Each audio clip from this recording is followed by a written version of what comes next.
Everyone in that building had somewhere to be. Nobody noticed the one person who needed someone the most. She wasn't invisible. She was just Unheard. and in a building full of powerful people, not one of them knew how to say hello to her. Then a janitor did something no executive in that building had ever bothered to learn how to do. And the one man in that tower who had never learned to speak to his own daughter was about to find out why that mattered. One conversation was about to change everything for a daughter no one saw and a father who was finally about to look. Opened.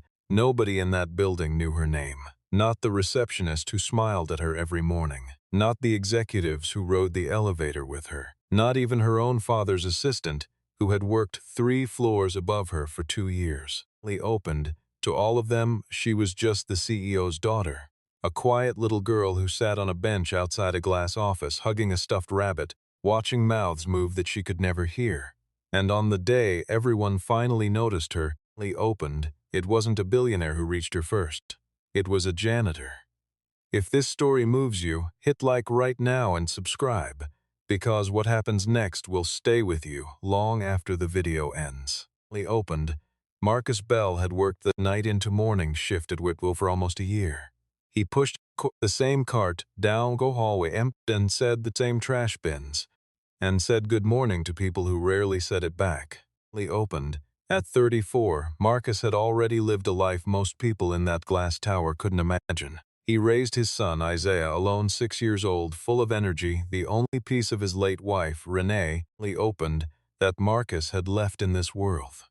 Marcus had learned sign language for her when they were 19, back when he was cocky enough to think love could out-argue silence. Opened, he was the one who needed to learn a new language, not her. 3 years ago, a drunk driver ran a red light on a rainy Tuesday night. Renee didn't make it home.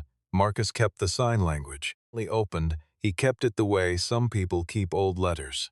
Because letting go of it felt like losing her twice. He never talked about any of that at work. Nobody asked. Nobody really looked at him long enough to ask. Opened, that morning started like every other. Marcus clocked in at 6 a.m., grabbed his cart from the supply closet on the ground floor, opened, and started his rounds before the building filled with suits and lanyards and the smell of expensive coffee. By 8, Whitfield Tower was a machine. Phones ringing, elevators dinging, opened, 40 floors of people moving fast enough to convince themselves they were important. On the 12th floor, near the executive wing, Marcus noticed the same thing he'd noticed for the past 3 weeks. Opened, a little girl sitting alone on the bench outside the corner office. He'd asked one of the security guards about her. Once. "That's the boss's kid," the guard said. Opened, barely glancing up from his Emma. "She's deaf. Comes in some mornings before school 'cause the nanny's got some appointment or whatever. Poor kid just sits there." Opened. Marcus had felt something twist in his chest the first time he saw her. Not pity, he hated pity. Hated how people had thrown it at him after Renee died like it was supposed to help. What he felt was recognition. Opened. He knew what it looked like when a room full of people decided someone was too complicated to bother with. For 3 weeks, he watched employees walk Emma Whitfield without a second glance. A woman from HR smiled at her once. Opened, said, "Good morning, sweetie," without realizing Emma couldn't hear a word of it, then walked off, probably thinking she'd done her good deed for the day. An intern tried waving, got a small wave back, opened, and considered the interaction complete. Nobody sat down, nobody tried. Not one person in that building of 600 employees, opened, in a Fortune 500 tech company that prided itself across its lobby's wall in gold lettering, knew a single word of American Sign Language. Marcus told himself it wasn't his place. He was staff. Opened. He wasn't supposed to interact with family members of the executive team. There'd been a whole orientation video about professional boundaries. But on the 22nd day, something in him gave out. Opened. He'd just finished wiping down the windows near the bench when Emma looked up at him. Not the way people usually looked at janitors, through him, past him, like he was part of the furniture. She looked directly at him, opened, the way a person looks at someone they're hoping will actually see them back. Marcus set his squeegee down. He knelt so he was at her eye level. the way you're supposed to when you talk to a kid, deaf or not. And then he opened. His hands remembered a language he thought he'd buried with his wife. Hi. My name is Marcus. What's your name? Emma's whole body went still. Her eyes went wide. He opened, darting between his hands and his face like she was checking if this was real. Then slowly, hesitantly, like she was afraid the moment might disappear if she moved too fast, her small hands rose and answered him. Emma. He opened. You know sign language? I do. Marcus signed back, smiling. My wife taught me. Emma's face lit up in a way Marcus hadn't seen from anyone in that building. Not the executives closing million-dollar deals. He opened. Not the interns celebrating their first bylines. Nobody. She signed so fast he had to ask her to slow down twice, and when she did, it all came pouring out. She told him she was 8. He opened. She told him she hated coming to the office because nobody talked to her. Not really. They just smiled with their mouths and their eyes said something different. He opened. She told him her mom traveled a lot for work, and her dad worked even when he was home, and most days the only person who really talked to her, hands and all, was her tutor twice a week. He opened. Marcus stayed 12 minutes longer than his break allowed. He didn't care. For those 12 minutes, a little girl who'd been invisible to 600 people finally felt seen. He opened. He didn't notice the shadow that had fallen across the marble floor. About halfway through their conversation, Richard Whitfield had come out of a finance meeting early, phone in hand, already dialing his next call. He opened when he stopped mid-step outside his own office. His daughter who barely said 3 words to him most nights, who flinched a little every time he tried to talk to her because he always talked too fast, forgot to face her. He opened, forgot the patience the specialist kept telling him he needed, was laughing. Actually laughing, her hands flying, a janitor in a Navy uniform signing back just as fast, both of them grinning like they'd known each other for years. He opened. Richard didn't move for almost a full minute. He just watched. He opened, and something about watching his daughter communicate effortlessly with 2 years of therapy, something open in him, and expensive tutors hadn't managed to touch. Excuse me. He opened. Richard finally said. Marcus turned, and for a second old instincts kicked in. The instinct of a black man in a corporate building who knows exactly how these moments can go. He stood up fast. He opened, straightened his uniform, opened his mouth to apologize for over first. She tugged on her father's sleeve and signed something rapid and insistus, pointing at Marcus, then at herself. He opened, then making a motion like laughter. Richard didn't understand a single sign. That was the twist that gutted him. He'd hired the best specialists, bought every device. He opened, funded a whole cochlear and had his name on it, and he still couldn't understand his own daughter's hands. What did she say? He asked Marcus. Quiet. Now Marcus hesitated. She said. He opened. I'm the first person who's ever asked her the whole. Richard's jaw tightened. He didn't say anything else that unreadable morning. He just told Marcus in a clipped, unreadable tone. He opened that he'd like to speak with him later, and walked into his office. Marcus spent the rest to lose his job. Word moved fast, and not entirely. Word moved fast in a building like that. By lunch, He opened. Half the 12th floor had heard some version of the story. The janitor got call ready drafting, note about appropriate interactions between staff and executive family members. He opened. Marcus's supervisor, a tightly wound man named Gary, who'd never liked Marcus much to begin with, cornered him near the supply closet. You know you're not supposed to be having personal conversations with the executive family, right?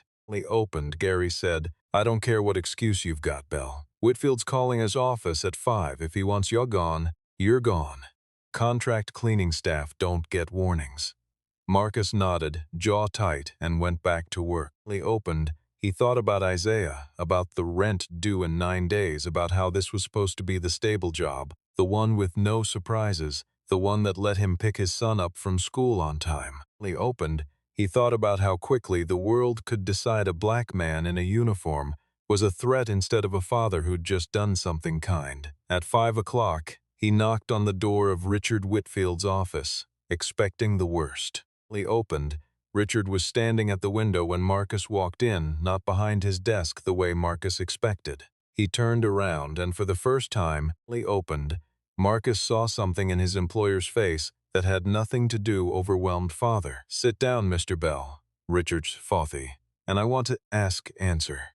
I want to ask you something, and I want an honest answer." Lee opened. Richard said, "How long my wife was deaf? I learned it before we got married. She passed 3 years ago. Car accident." Marcus kept his voice steady. Lee opened. The way he'd trained himself to over 3 years of answering that question, Richard was quiet for a long moment. "I have spent $400,000 on specialists for my daughter this year alone," he said. "New processors." Lee opened. "Private tutors. A speech pathologist who flies from Boston twice a month. And in 12 minutes, my custodian gave her something none of it did." "With respect, sir, it's not really about the money," Marcus said carefully. Opened. "It's about showing up. Slowing down. She needs people willing to learn her language instead of expecting her to keep chasing theirs." Richard's eyes flickered. Lee opened. Something between anger and recognition. "You think I don't know that? I think everybody in this building busy to notice an 8-year-old 3 weeks straight. Sitting alone on a bench for 3 weeks straight." Lee opened. "I noticed because I know what it feels like to watch the people you love get talked over, talked around, and never talked to." For a long moment, neither man said anything. Lee opened. Then Richard sat down across from Marcus's desk, an act so small and so unlike him that Marcus almost missed its weight. "Teach me," Richard said quietly. "Sign language." Lee opened. "I don't care how long it takes or what it costs. I want to talk to my daughter." That should have been the end of the story. A heartwarming turn, a lesson learned. But 2 weeks later, everything nearly fell apart. Gary, Lee opened, still bitter about being overruled, filed a formal complaint claiming Marcus had violated company policy by engaging with a minor without parental consent. Lee opened, hoping to get him terminated before Richard's sudden interest in a janitor became something Gary couldn't control. Lee opened. The complaint landed on the desk of Whitfield Enterprises Board during a week when 3 major shareholders were all ready to call Richard over Richard's courtroom brote as reckless, looking for any excuse to paint him as reckless. Lee opened. A story about the CEO cozying up to cussed-ass homelessation was exactly the kind of headline a nervous board could weaponize. Marcus was suspended pending review. No pay it. Effective immediately, he didn't finally opened. He'd learned a long time ago that fighting a system built to protect the people at the top rarely worked out for the man pushing the cart. He picked Isaiah up from school that Friday, told him they'd figure it out. Lee opened, and spent the weekend quietly updating his resume at the kitchen table, trying not to let his son see him worry. What Marcus didn't know was that Emma Whitfield had noticed his absence within an hour. Lee opened. She'd come in Monday morning expecting to see him on the 12th floor and found an empty hallway instead. When her father picked her up that evening, because he'd started picking her up himself now, Lee opened, learning 3 new signs a night from an app and a private tutor, stumbling through sentences like a nervous teenager. Emma signed a question that stopped him cold. "Where is Marcus? Did I get him in trouble?" Lee opened. Richard hadn't planned to tell her the truth. But something about the fear in her small hands, the way she immediately blamed herself, Lee opened, made him realize that protecting her from hard truths was exactly the distance that had gotten them here in the first place. He told her. All of it. Gary's complaint, the board's pressure, the suspension. Lee opened. Emma's response was the twist nobody in that building saw coming. The next morning, her father to bring her to board meeting. Richard tried to talk her out of it. She was 8 for children. Board meetings weren't for children.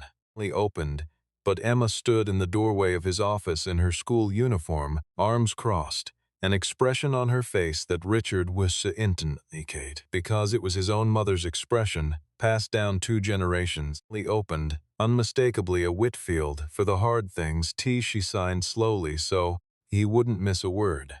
But I was old enough to sit alone for 3 weeks, and nobody cared. I'm old enough for this. Lee opened. Richard brought her to the boardroom that Thursday. 12 executives sat around a long glass table when the CEO's 8-year-old daughter, Glackapoir, walked in holding her father's hand. Lee opened, her stuffed rabbit left behind for the occasion, her chin lifted like she'd rehearsed this. The two of them signed for her as she spoke.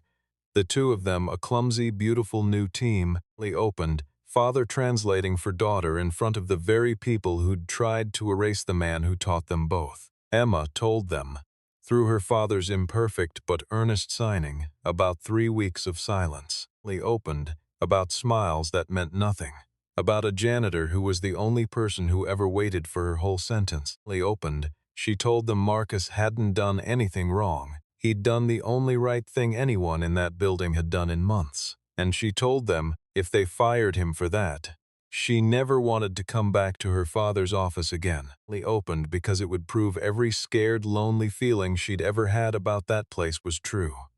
The room was silent for a long moment. Then one of the older board members, Lee opened, a woman 11 years of quarterly meetings without much visible emotion, wiped her eyes and said quietly, reinstate him. Reinstate. Today, Lee opened and put a real ASL interpreter program in this building's budget by next quarter. Evocus the call that afternoon. Not just reinstated noon. Not just reinstated, promoted, Lee opened actually, to a newly created role overseeing employee accessibility and inclusion initiatives, a title that felt strange in his mouth the first few times he said it. Lee opened, given 6 months earlier he'd been EMPCANs on the 12th floor. Whitfield Enterprises rolled out mandatory basic ASL training for the entire executive staff within the year. Lee opened, Gary transferred to a different building shortly after, and nobody in the office spoke of it much beyond that. But the real ending of this story didn't happen in a boardroom. It happened on a Tuesday evening, 4 months later. Lee opened, in the lobby of Whitfield Tower, long after most of the building had emptied out. Marcus was finishing his last rounds in his new role. He still liked to walk the floors himself sometimes. Lee opened, still liked the quiet, when he saw Richard and Emma sitting together on the same bench where it had all started. Richard's hands moved slowly, deliberately, still learning, still making mistakes, but signing nonetheless. Lee opened, and Emma was laughing. The real kind, the kind that comes truly near understood, not the polite performance she used to give the world. Richard looked up and waved Marcus over. Emma has something for you. He signed. Lee opened, more confidently now than he had 4 months earlier. Emma held up a small drawing she'd made, all holding hands under a sun with 2 words written above them, in careful, practiced handwriting. Lee opened, my friend. Marcus knelt down, the same way he had that first morning, and signed back the only thing that felt true enough to say you were never invisible, Emma. Everyone else was just looking the wrong way. Lee opened. 600 employees walked single day for months and saw nothing. It took one man who understood what it meant to lose the person who taught him a language of love to finally stop, kneel down, Lee opened, and actually look. Sometimes the people who change everything aren't the ones with the quiet enough, patient enough. They're the orver of what everyone else walked past, and brave enough to notice what everyone else walked right past. Lee opened. If this story touched you even a little, tell us in the comments who in your life has ever made you feel truly seen, and don't forget to subscribe, because there's another story just like this one waiting for you next week.